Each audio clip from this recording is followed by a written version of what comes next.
This is Identity at the Center. Welcome to the Identity at the Center podcast. I'm Jeff, and that's Jim. Hey, Jim. Hey, Jeff, how are you? Oh, not so bad. Yourself? I'm doing great. I'm really excited about today's episode. Not too often that we find a company that's been in IAM longer than we have, but I think we have one of those today. Also, we have a fantastic guest from that company, someone we met at Identiverse DC. So I'm telling you, that Identiverse DC conference was well worth our time. Yeah, it was a lot of fun, and I don't have it in front of me right now, but I do have a Bravura Security IDAC custom tumbler or mug, whatever it is. So I definitely appreciate that. But yeah, let's get into it today. This is a sponsor spotlight episode, so this is where we find out, perspectives and opinions on the identity space from the people who make this podcast possible. So we definitely appreciate that.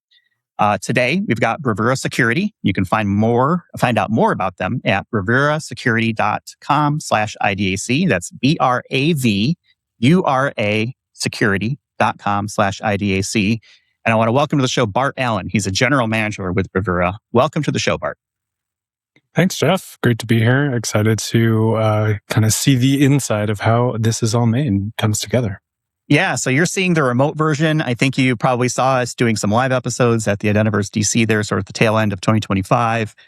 So you can see the sausage being made, the chaos/mess that is happening. But for whatever reason, people tune into that. Let's find out more about your background. My first question, anytime that I meet someone for the first time on the podcast, is to really kind of learn more about their background in identity and security. So let's start there. Bart, how did you get into the identity space? Yeah, I mean, it's been a little bit over a decade since I started my journey in identity.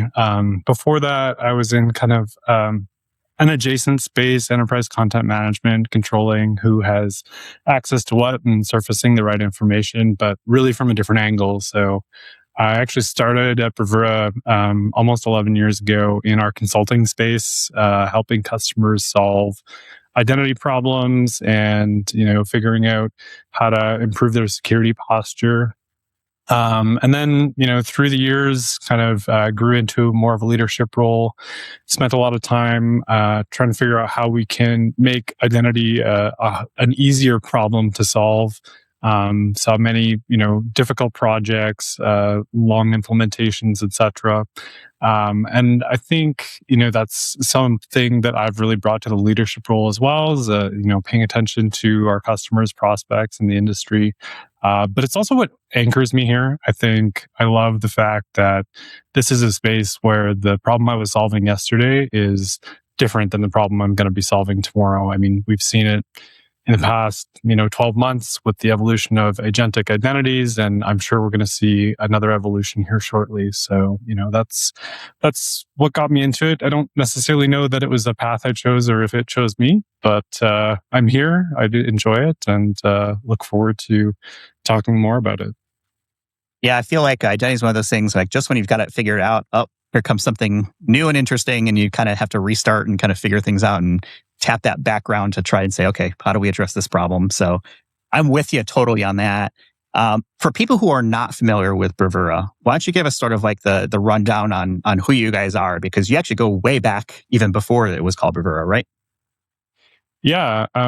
So we were founded in 92. Back in the day, we really focused just on password management. I think our first product launched in 1997, which was just a self-service password reset tool.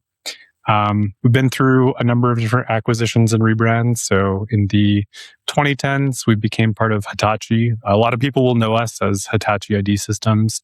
And then in 2020s, in 2022 specifically, we took on the name Bravura Security. So, who we are and what we do, we've been around for so long that password management actually started to evolve into identity management. We were managing, passwords on Active Directory, Unix systems, mainframes, AS400s, you name it. And at some point, somebody thought, well, could we also start to create accounts? Could we start to deprovision accounts? Could we start to handle the identity lifecycle? And so we started to do that. We were probably one of the first vendors in the space. I don't think, it was something that it wasn't a space that existed at the time, I guess. And then similarly, fell into the problem of privileged access management. Had a couple of customers who were already using our password solution to reset passwords programmatically on a scheduled basis to secure privilege. And so started to develop a solution around that. And that's evolved into kind of the company we are today. I describe ourselves as like an end-to-end identity security provider. We're one of the only players in the industry with a native platform, and I think it gives us a unique advantage. Plus, the 3 decades of experience definitely can't hurt. So talk about tapping at history just to make sure that you're doing right by the future. I'm almost curious how names of companies come to be. So tell me about the name Bravura. How did you and the rest of the people there kind of come up with the name Bravura for the organization? Yeah. So, in 22, we knew that an acquisition was kind of nearing. We took the opportunity to do a bit of a product rebrand in advance of the company rebrand because we knew that was going to be very quick. Leaving the Hitachi ecosystem meant we had to leave that name behind as well. Which is, a very trusted brand. It revolves around, quality and everything like that. So when we were thinking about it, one of the things that came to light is our deep technical expertise. We have people who are still here today who've been here for almost 25 years. 25 years ago, the identity space didn't really exist. So it really comes from the root of, a word that describes technical brilliance or expertise in a specific space. And we thought it was kind of fitting, differentiates us from some of the others. So I love hearing stories like that. It's like, all right, it's already interesting. So that's like an Easter egg. If somebody reaches out to Bart, it's like, hey, I know where the name Bravura came from. Now, that was the friendly question. Now I'm going to put my jaded CISO hat on because I feel like there are so many different products in this space. And identity at large just has, hundreds, if not thousands of products. So I'm going to ask you the question, like, what is it that you think makes Bravura unique? Like, what do you bring to the table that people should be thinking about? It's like, oh, maybe I haven't quite seen that before. Or what do you think is like that special sauce? Our special sauce is the fact that we built this up natively across 3 decades. So that means we have a unified set of connectors for identity, privilege, pass, or password reset. And we can do things that require a lot of integration in other scenarios, right? You might pick a best of breed identity tool and a best of breed privileged access tool, and then you're posed with the question, well, where does privileged identity management happen? Does it happen in the identity tool? Does it happen in the privilege tool? And then if we want to go certify those things or, do deeper analysis, where does all of that happen? And oftentimes we find customers say, well, it happens in, ServiceNow or some other platform where, we're not truly managing these things. So that's really, the core of the secret sauce. I think, what we're going to talk a little bit about today is again, another one of those solutions that arises from having this native suite, right? We can, not only manage password resets, but we can maybe shift the paradigm on that as well. So, Bart, I'm going to steal Jeff's jaded CISO hat. I'm going to put it on backwards, and I'm going to ask you this question. I mean, I'll be honest with you. Most of the episode, we've had way more episodes about the password dying and going away than we've had about how to manage passwords better, how to have a tool and a methodology and approach. So, one, I want to ask you, why is there still a need for a password manager? And then number two, I guess I'm going to help you out a little bit with this one, which is, look, as much as we might want to say the password is dead, and I think the first person to declare that, or at least the one that we've made fun of the most, is Bill Gates said it in 2006, the password's dead. And I think he was before even the crest of the importance of the password, right? That probably happened a few years later, at least. But it's 2025 or 2026. It's 2025, and previous years is like breach after breach tied back to passwords, either phished passwords or socially engineered passwords or password spraying. I mean, it keeps coming back to passwords, right? So I guess that's my question is like, why is a password manager important now? And then why does this keep happening? Yeah, I mean, I think a password manager alone is important, but talking about like why passwords, I think the uncomfortable truth about passwords, in my opinion, is we've been trying to get rid of them for the better part of a decade, probably even closer to a decade and a half, through one way or another.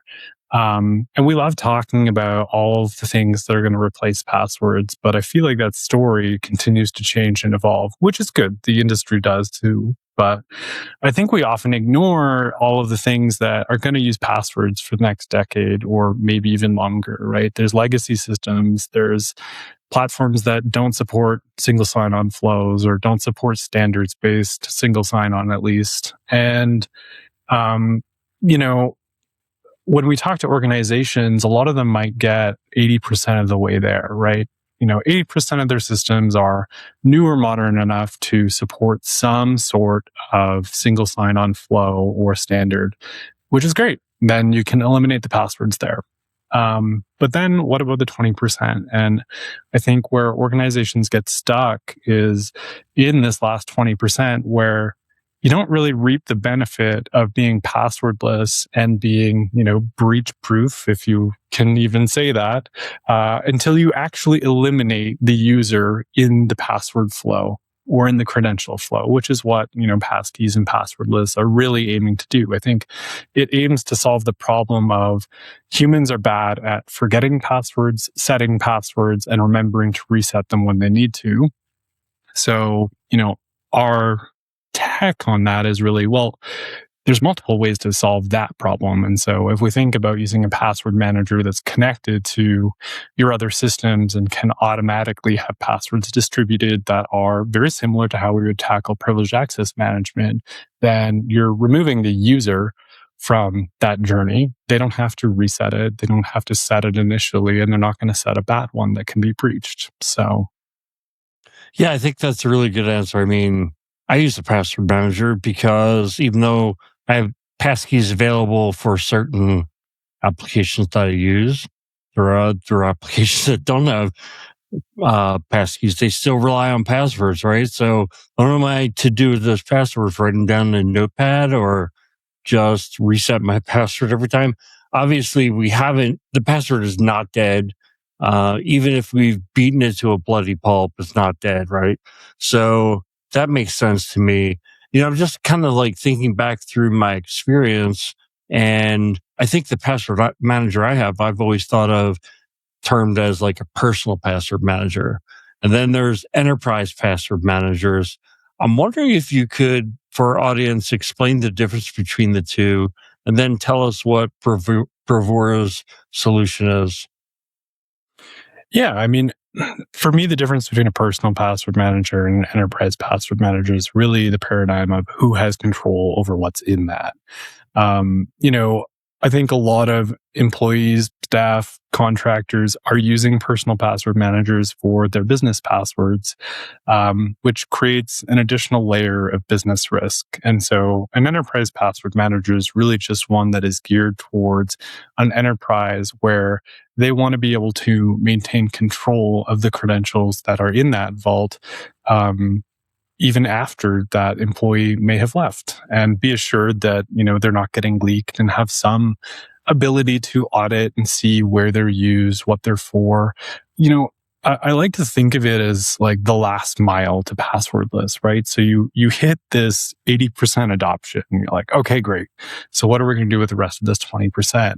And I think a lot of companies go down this complex digital transformation journey where all of these systems are going to have to be upgraded or modified at some point, which is great, but that takes time. What they can do today is start to put those in a password vault.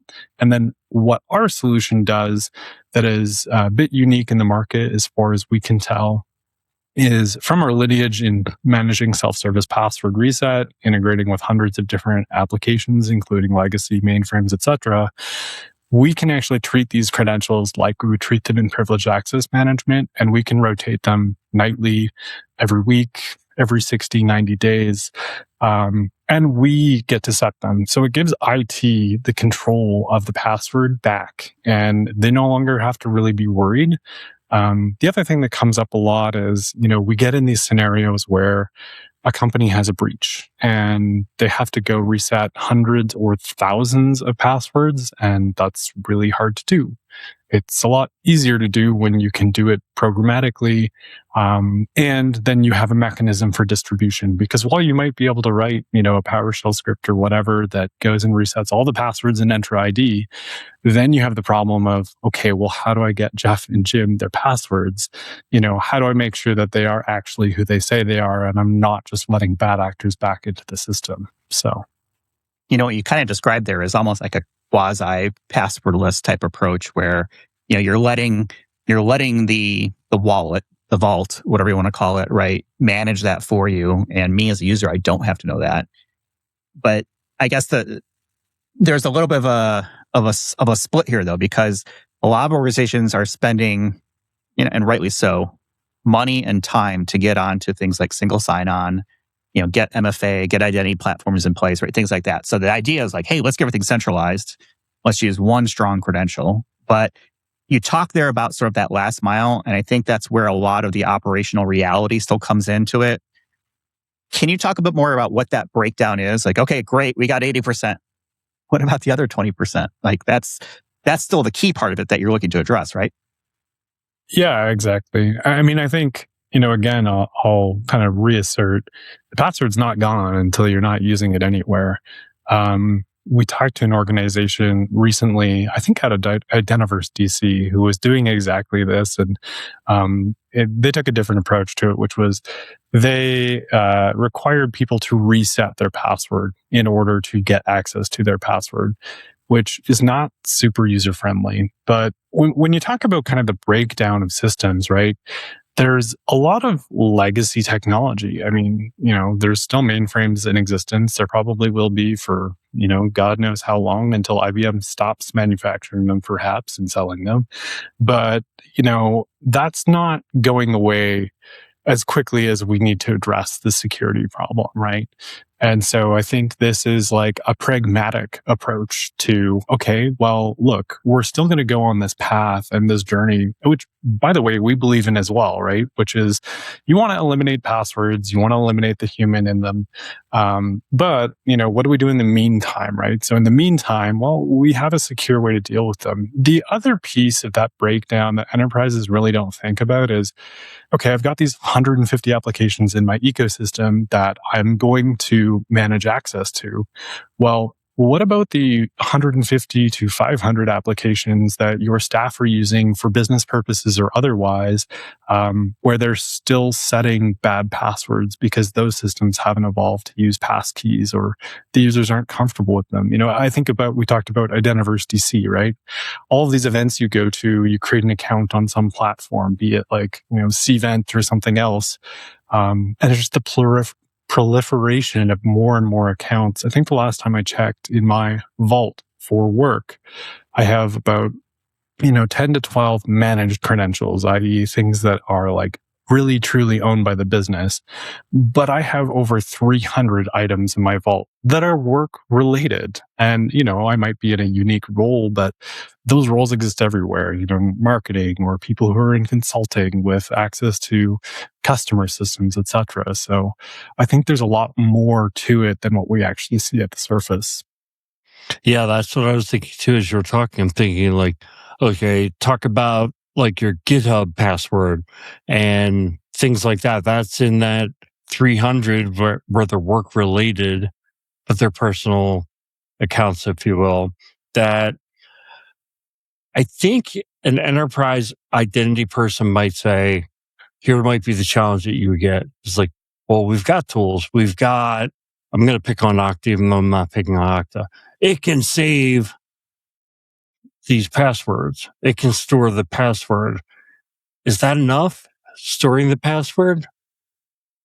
I would say no, because you're not taking the human element out of creation, right? And what do I mean by that, right? we look at passwords and we look at the password dumps and we look at all the spreadsheets that people store their passwords in. And what you inevitably find is a pattern. It's not uncommon to see like my dog's name 2026 or, 78 because it's the 78th password they've set in their lifetime at that company. And so I think one of the issues is that we use these passwords and we use these patterns as humans because they're easy to remember, but we don't just use them at work. We use them in other platforms, and those other platforms occasionally get breached and, password hashes get dumped in places. But once we can figure out what somebody's pattern might be, it's not all that hard to run a very targeted, stuffing attempt to say, okay, great. I know that this person uses the password and it's their dog's name, Fluffy. And, they've probably been there for, 50 password change cycles. So let's try everything from 25 to 75, right? It creates a very targeted way to attack individuals. And so I think active management is really the only way to address that. So when you can reset it and also actively manage it, that's kind of the nirvana, I think. Yeah, that resetting part I think is pretty important. So that's what you had mentioned earlier that kind of triggered me was, so you have the ability to go in and manage the password, reset the password on a periodic basis, things like that. Is that what I'm hearing? Exactly. Yeah. I mean, we treat it basically like you would treat it in privileged access management. So you talk about passwords being breached, and I think social engineering is another way that people get into accounts. Service desks have issues with validating callers, right? All kinds of stuff like that. But I go back, my background in identity is IAM operations, taking phone calls from people on January 1st, well, probably January 2nd, who forgot their passwords over the holiday break, right? And you're trying to really get them in. And, back then, it really wasn't security. It was just like a process you followed, and it was like customer service versus a security control. And I'm curious, do you still see that taking place today? And what are your thoughts on sort of that approach?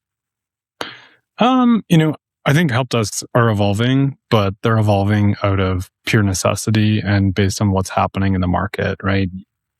It feels like 50% of the attacks, and this is not an actual statistic, are help desk social engineering related. In kind of the ones that I've investigated or looked at, thinking of like Caesars and MGM, that was help desk engineering. There was another one, locally here that was also help desk social engineering. Again, it's kind of like, the human element is the risk, right? And so if you give, admin rights, even delegated admin rights to your help desk to be able to go reset passwords, I mean, that again, they're following a process with the best of intention. But if there's nothing in the middle kind of enforcing that, we actually validated through like an IDV, for example, which is identity verification software, that, this person is who they say they are, or like a simple push notification or something like that, then help desks are going to continually fall to kind of those attempts. And so, again, thinking about the solution, right?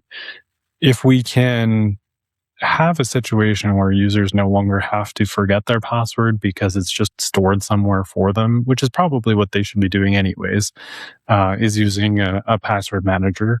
But if we can get them there, then, a lot of the help desk problem goes away. Not all of it. I mean, you're still going to have first login scenarios and other situations where, hey, I lost my phone on a beach in Hawaii and I no longer have access to anything.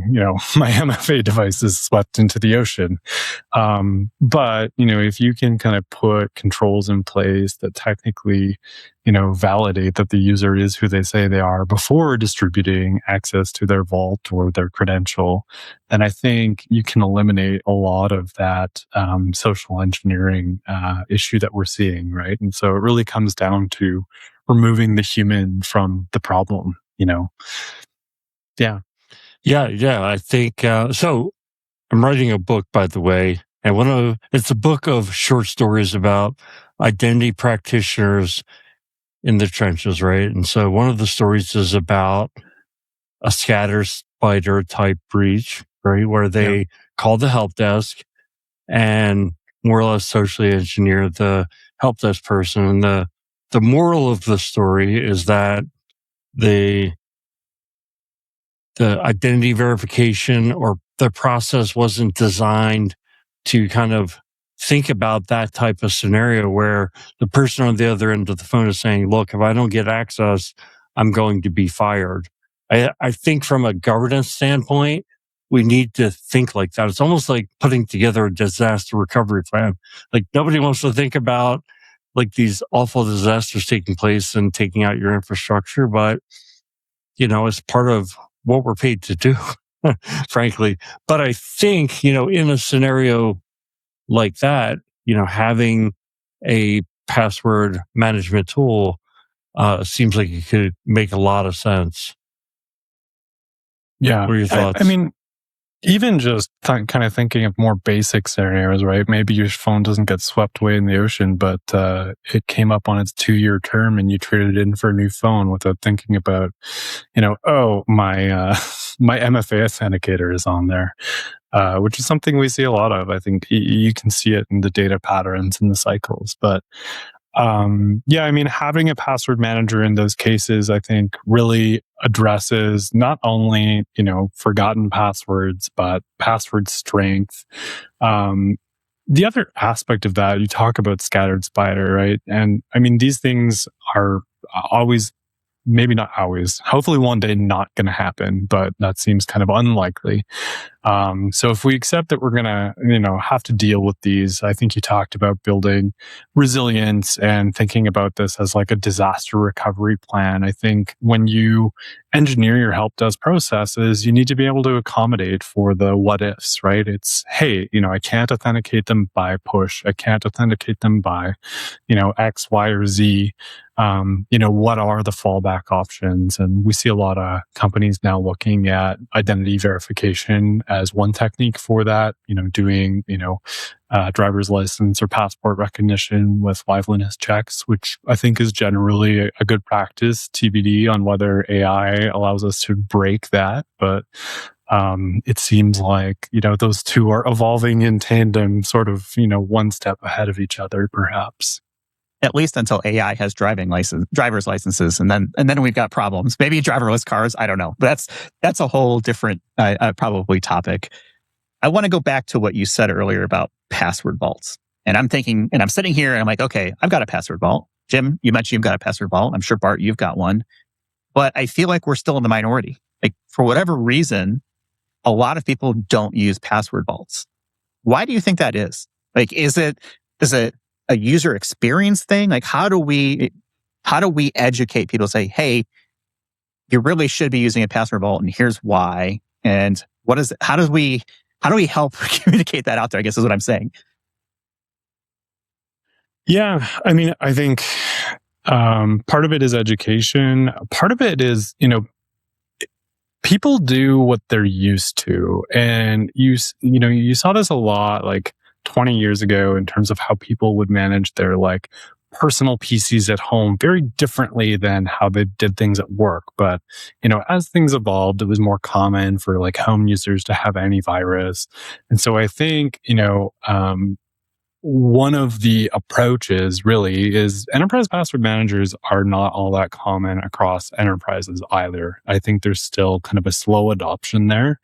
As practitioners, I think recommending that or looking at, how that can plug a gap is one important piece. I think also just dispelling the myth that it makes things harder, right? Like, I can't think of a world where I don't have a password manager on every device. Like, remembering that I used some unique thing for this website, maybe some pseudo algorithm to figure out a solid password. I don't think I could ever do that. So I think some of it is awareness. Others is, adoption. I think once we see adoption in enterprise and it becomes a more common day-to-day use case for people, then it becomes easier.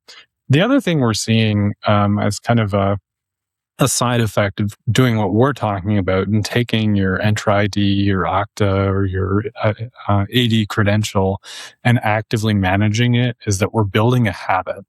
We're building the habit that you never know your password and you're constantly going to your safe to get it. And then, people naturally start to put other things in there because they get used to that workflow. So I think a lot of it is familiarity. I mean, as with anything changes, a scary topic for people talking about, we're going to change the way people log in. I think, when passwordless was opt-in, a lot of people opted out until they realized that it made their lives easier and they could just scan their fingerprint or look at their camera, right? Jeff, I think I have the answer for you. So if politics comes up at the Thanksgiving dinner table, bring up password management. You will never see the divide get worse, right? Of course, it's the identity people who care about good password hygiene and good practices, but everybody else is going to be like, I'm so sick of changing my password. If there's something that ruins lives, it's having to keep up with passwords, and you'll meet total strangers and they will unload on you when they find out what you do. Yeah, you're the reason why I have to change my password. That's what I get from my barber and other people. It's like, what do you do? Oh, yeah, sorry about that. Well, we're trying to make it better, I swear.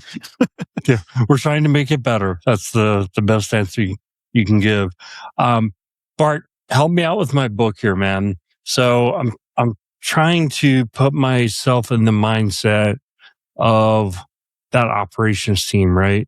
And Joe from the help desk, unfortunately, just potentially gave out the password to the scatter spider people, right? So we now know, like, hey, we may have a compromised credential on our hands. Hopefully, he didn't give like the domain administrator away or something like that, but he just coughed up a credential. Talk to us about this first few hours. What is happening? Yeah. I mean, I describe it as like the fog of war sets in, and then you just all of a sudden lose sight of a lot of things. But I think a lot of teams get bogged down in the first couple of hours simply because they have a lack of visibility. And to your point earlier, they've never done this. They don't have a process for this.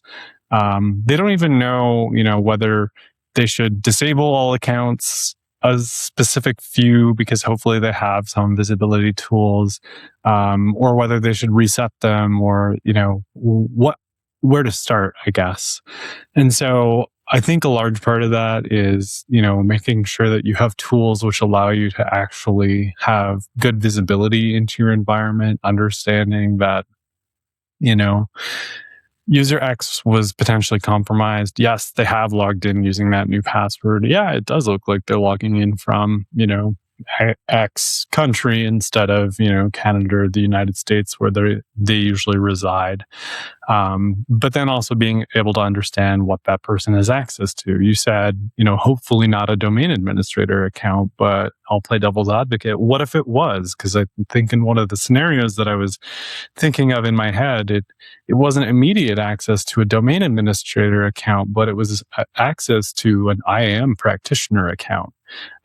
Which didn't directly have domain admin, but they weren't far off, and that's what they ended up getting. But so when you get into that situation and you need to, potentially disable or reset those hundreds or thousands of accounts in your directory, I mean, then what, right? A lot of companies we see get to that point and then they're like, okay, well, we can reset them. That's maybe the easy part. I said this earlier, right? You can write the PowerShell script. It's probably only a few lines if you do it efficiently.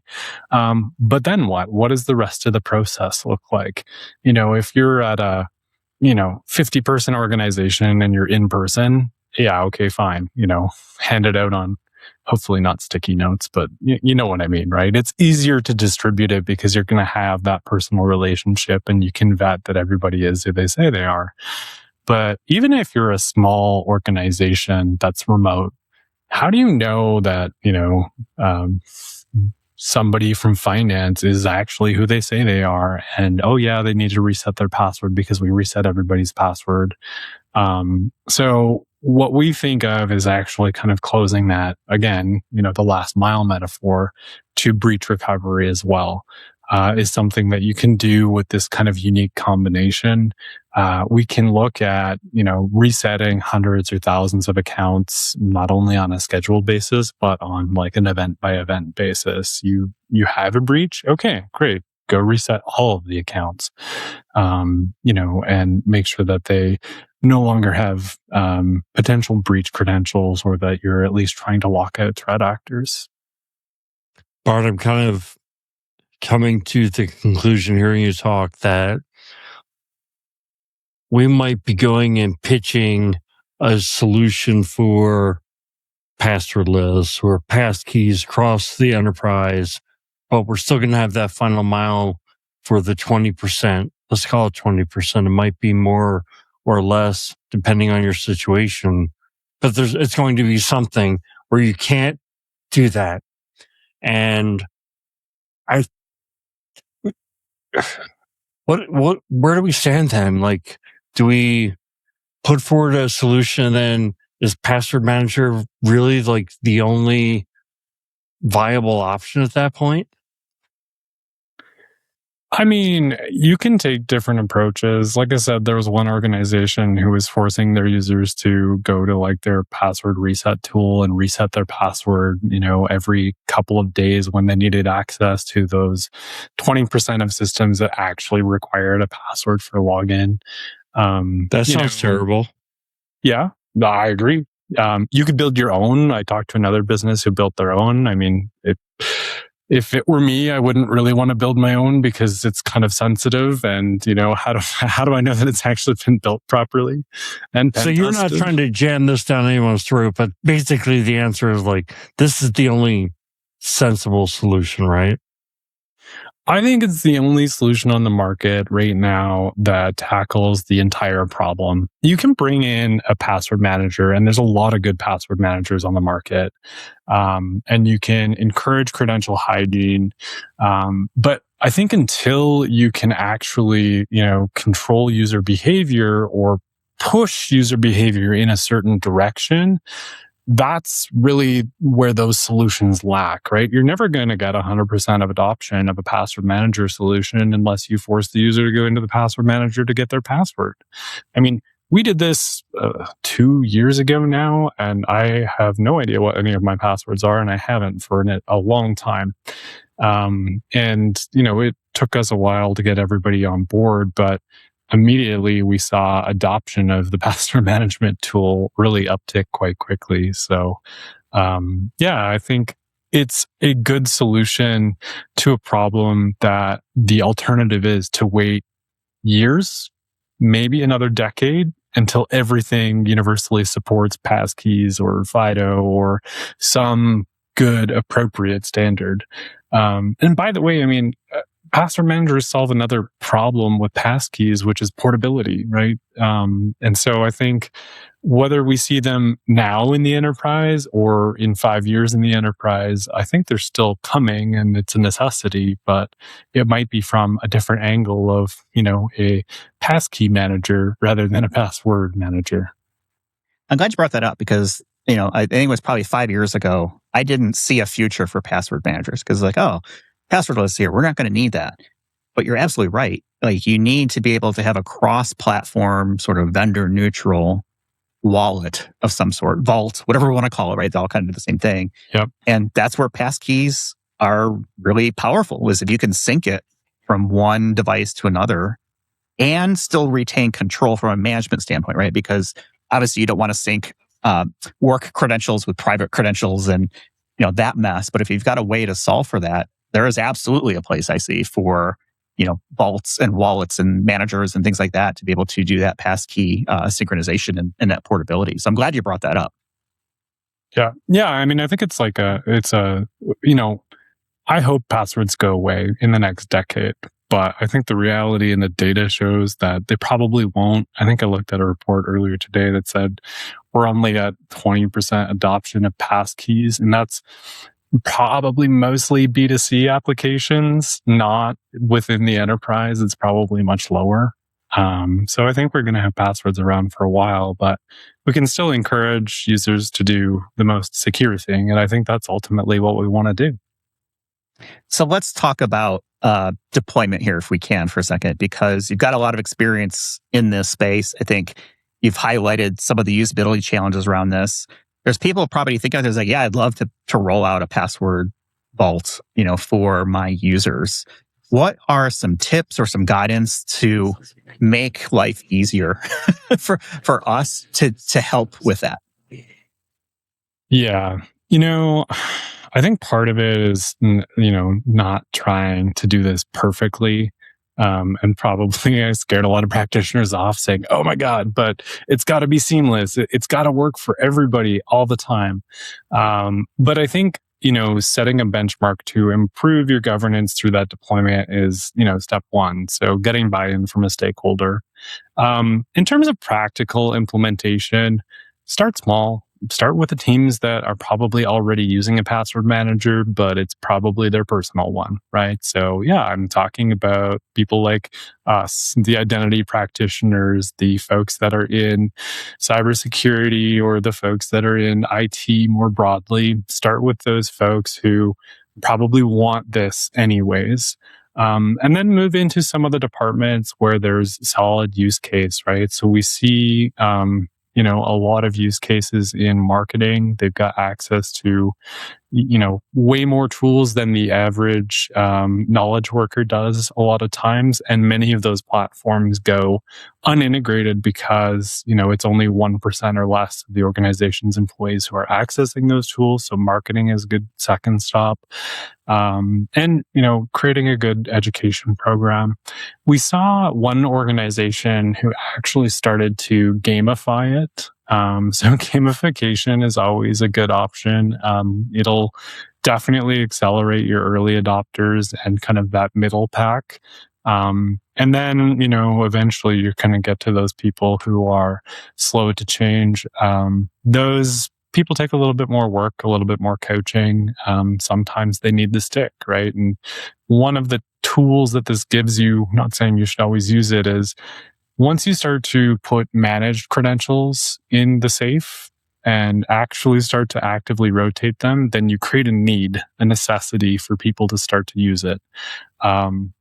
But the nice part, I think, about this is that you can go on this kind of journey of maturity and meet people where they're at for the most part until you get to the very end. That last, 5 to 10% can always be tricky. But I think it's really as with any project in the identity space, change management is a critical part of it, training people on how to use it, helping them understand why it's going to make their job easier.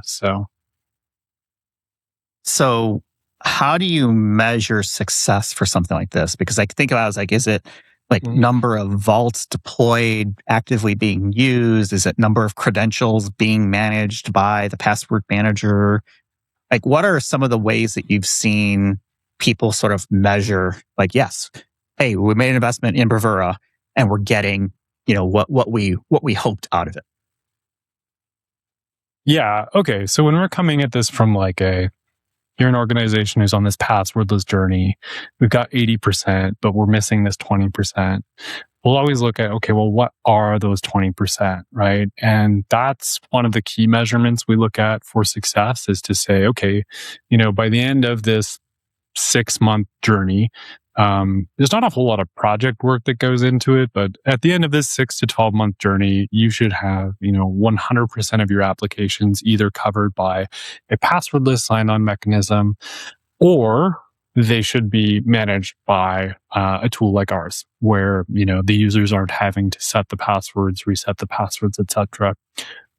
There's a bunch of other metrics you can look at as well. I mean, this goes back to traditional self-service password metrics, which is look at your help desk call volume. How many password resets are they processing on a daily basis? Survey on lockouts. How many people actually forgot their password and locked themselves out? So there's a lot of metrics that you can use, but I think really, the core ones from a cybersecurity standpoint are really, are you getting 100% coverage? The other nicety that you get with even just a password manager, regardless of managing credentials, is you can get insight into what else people are logging into. It's kind of the whole shadow IT problem. And then you can start to address those as well slowly. Maybe it's, that one team in finance who's using some tax solution nobody's ever heard of, and you had no idea that, you've got 500 people in that department using that system. So can also help with that. And that can be another metric for success. That never happens. People using tools that aren't the IT standard. Come on, Bart, you're crazy. Yeah, never, right? This has been a pretty fascinating conversation. And my mind has shifted on this quite a bit over the years. I mentioned, I just didn't see a future for this type of space because, WebAuthn and passwordless was going to solve all the problems. Here we are. And now something like this is absolutely vital to making sure that I have a good experience just as an end user. So if this gives me capability as a IAM leader or security leader to say, hey, now I can manage these credentials in a more secure, but a win from a usability standpoint, I think it makes a lot of sense to look at for sure. Agreed. So let's end the conversation here on a lighter note. You talked a little bit about risk management, and I was kind of getting to know you before we hit record. And I'll kick down the fourth wall a little bit. Caroline was on the call, and we were kind of talking about, you were being very modest about some of the risks that you've taken. And you mentioned that you like climbing, mountain climbing, skiing. You're up in the Calgary area, so you've got access to plenty of that stuff. I'm curious if you have any harrowing stories or things that are like, for someone like me who's an indoor cat. I'm not about going outdoors and climbing and doing all that kind of stuff. Scare the heck out of me. Like, what's something that's like, oh my gosh, can't believe you're here to tell that story, Bart. Yeah, I'm definitely an outdoor cat. I think it comes naturally living in Calgary. We have, I like to say we have 2 seasons. We have summer that lasts about 2 months, and then we have winter. So if you can't get outside during the winter and actually enjoy everything that we have around us, we're just 45 minutes from Banff and Lake Louise, the Rockies, etc. Then I think you're going to be very bored living in Calgary. So yeah, I do all the fun things that involve a lot of risk management because I apparently don't get enough of that during the day. One of those stories, so we were up in the Rogers Pass, beautiful place. There's a cabin up, it's like 2,100 meters above sea level. For those of the viewers that are going to be in US, you'll have to convert that into feet. I don't do the conversion, but I think it's somewhere around 8,000 feet. And on the way into this cabin, we were skiing in an area that's lovingly referred to as the mousetrap. And that's because there's a bunch of these different slopes that all funnel into this kind of creek bed. And it's somewhat dangerous to be in there in the winter. But it's a risk management exercise. So you do all the right things and you space each other apart. You have the training, you have the gear, etc. Going in one year, we actually had a situation where one of my skiing partners was actually behind me. I think I was in the lead, and we had we call them like tree bombs. So basically, just when a tree branch gets heavy enough with snow, usually because it's melting, and a piece of snow comes off of it, and it triggered this like little mini avalanche. It wasn't huge, but it was big enough to bury my partner up to his neck. And I heard all sorts of screaming behind me, and I looked back and I did not see my ski partner. I was like, uh-oh, that's a problem. And then I quickly spotted him kind of buried next to a tree, head above, but no injuries. Everybody was fine. We all continued on and enjoyed the weekend, but definitely a moment that had my heart palpitating or racing a little bit faster than normal. So mine's going a little bit now, just hearing you describe that. I can't think of anything worse than being on the side of a mountain in the cold and being buried under the snow. Even if it's, I don't care if it's just up to my knees. I'm like, I'm good. You say up to your neck. It's like, okay. So how quickly does that event occur? Like I can understand snow coming off the branch, but then how much time does it take to that turn into your friend, buried neck deep in snow? Curious how quickly that was. Yeah, it's so quick. I mean, if you look at like any footage of avalanches, the speed at which they move is astonishing. It's kind of like it's described like a mattress on like steel rollers. It just like slides without friction, basically. So, yeah, probably all told from the time the little bit of snow dropped off the tree branch to the time that I looked back was probably 10, 15 seconds at most. But then you have the training and the instincts kick in, and I don't think I've ever skied backwards so fast in my life to get back and unpack my shovel and start digging them out. And I mean, all was good. So happy to talk about the story and reflect on it. But yeah. Yeah, we probably wouldn't bring it up on a podcast if things turned out in a negative way. It wouldn't be a lighter note. Right, yeah, exactly. Yeah, exactly. Jim, I know you're a little bit of an outdoorsy guy. You've done some cool stuff. Got any harrowing stories? I had my day, yeah. So we started talking about this. I thought of a time where I was backpacking in Yosemite. So there's this area called Tuolumne Creek. It's like 15 miles from the Yosemite Valley, which is what everybody thinks of. But it was like a 15-mile hike, but there's so much up and down, and you start at like a 10,000 foot elevation. I think the high point might be 12,000. It's really high. There's not the same level of oxygen up there. Let's put it that way. And anyway, so you hike about halfway and then you backpack or you set up camp somewhere. So we set up camp. It was in the woods, and it was like everything was bone dry. I mean, it was what I would call like, I think the term tinderbox would fit this appropriately, right? Like there was no outdoor, like no setting up a campfire. You had to be real careful with how you cooked, everything like that. And so anyway, sun goes down. We're in our tent and it's just like static electricity everywhere. Like you move your arm and like you see these giant sparks arcing across the tent. And I'm like, I've never seen anything like this. And it was not raining, but there was a lightning storm all around us. And I was thinking like, now I see why people get struck by lightning. I'm not worried about bears attacking anymore. I'm worried about getting struck by lightning or this whole place going up in flames and us being in like not a good place. So fortunately, none of that happened. That's why I can talk about it later. But yeah, it was really scary. Well, you guys have sufficiently not convinced me to go outside for either of these types of activities. Jim, you talk about like cooking and not being able to like have a fire. I mean, the answer to that is simple. Just DoorDash something out into the woods. Yeah, sure. That would have worked perfectly. All right, let's go ahead and wrap up this conversation. Bart, it's been great getting to know you here and what Bravura brings to the table. Any final words you want to put out there for the audience that's listening?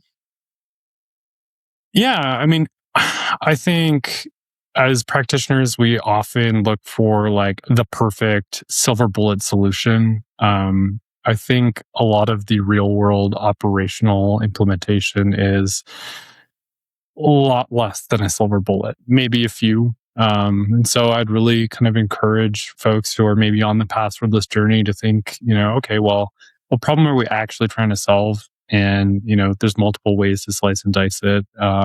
And to still get the same net effect where you're increasing your, cybersecurity posture. So I think that's what I'd leave them with. I think Don't that's be great. Perfect. Yeah, I mean, it's okay to get smarter. It's okay to get better. It doesn't have to be all in one jump. I'll have links in our show notes for people to connect with you on LinkedIn. You can find out more about Bravura there. You can also find out more about Bravura at bravurasecurity.com/IDAC. Again, BRAVURA security.com/IDAC. Reach out to Bart on LinkedIn, make the connection, maybe share mousetrap stories from Rogers Pass. I think I got that right. Or commiserate with Jim and his static electricity stories, or me as, an indoor person who is probably by the fire, with strong Wi-Fi and or air conditioning. So we'll go ahead and leave it there for this week. I want to thank everyone for watching and listening. Thanks to Bravura for sponsoring this episode. Find us on the web, idacpodcast.com, and we'll leave it there. So thanks everyone for watching and listening, and we'll talk with you all in the next one. You've been listening to Identity at the Center. We hope you've enjoyed the show. Make sure to like, rate, and review. And we'll be back soon. But in the meantime, hit the website at identityatthecenter.com.